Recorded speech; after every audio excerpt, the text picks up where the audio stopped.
Clara Infantas. Sir, Gumawa ka ng review tungkol sa Noli Me Tangere. di ko po gets kung anong saysay ng subject nyo sa course kong nursing. Kaya walang nangyayari sa bayang ito. Dahil sa mga Pilipinong kagaya mo, nang walang pakialam sa totoong istorya ng kasaysayan. Ano bang pakialam ko sa Noli? Sa kasaysayan natin, sa struggle na sinasabi nyo.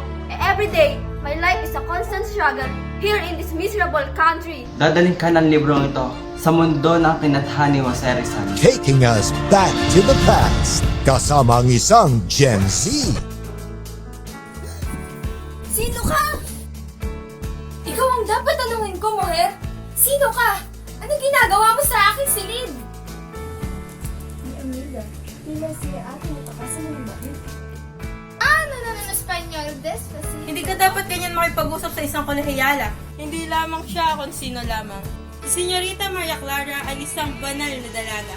Matuto sa nakaraan. Bawat pangyayari may nalalaman. Mga aral na dadalhin ko hanggang bukas ng buhay ko. Lahat ng pagsubok kakayanin ko. Babaguhin ang buong mundo. Mr. Torres, alam ko na rin po ang mangyayari sa mga tauhan sa Elbini. Pero Mr. Torres, kailangan ko pong makabalik. Kailangan ko pong iligtas ang mga tauhan sa kwento. Kailangan ko pong isave ang mga kaibigan ko.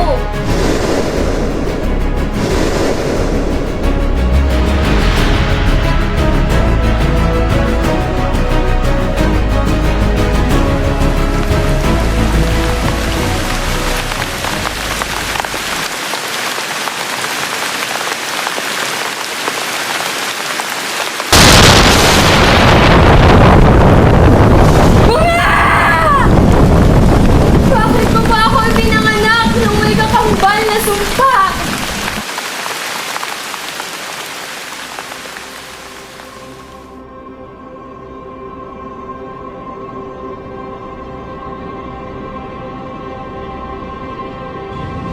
Steve!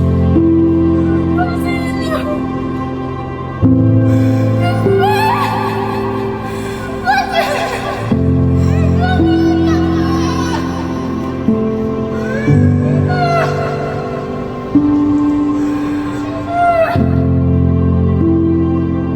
Ang gusto ko lang naman, pasahurin niya ako ng maayos. Ano bang alam mo? Ano bang alam ng mga katulad mo babae sa mga komplikasyones at proseso at todo ng pagnenegosyo? I hate to say this, Mr. Fidelity, or whatever you name this. You're idiotic. And yes, you're misogynistic outdoors. So quite annoying. Anong sabi mo?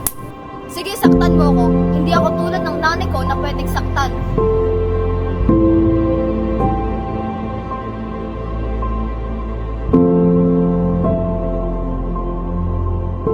Buenos días, hijo. Dalawa si Maria Clara.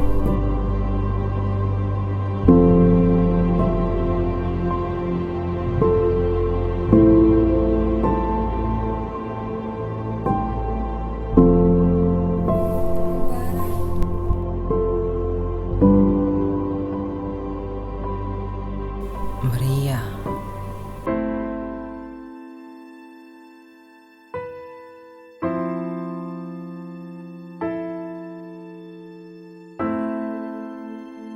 Ibinigay ko to kay Crisostomo bago siya mamanhikan.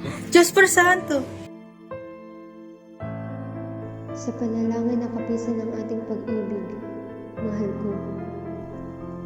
Mangako ka sa akin na hindi mawawaglit sa iyong tabi ang ating pag-ibig, pati na rin ang rosaryong iyon. Hindi.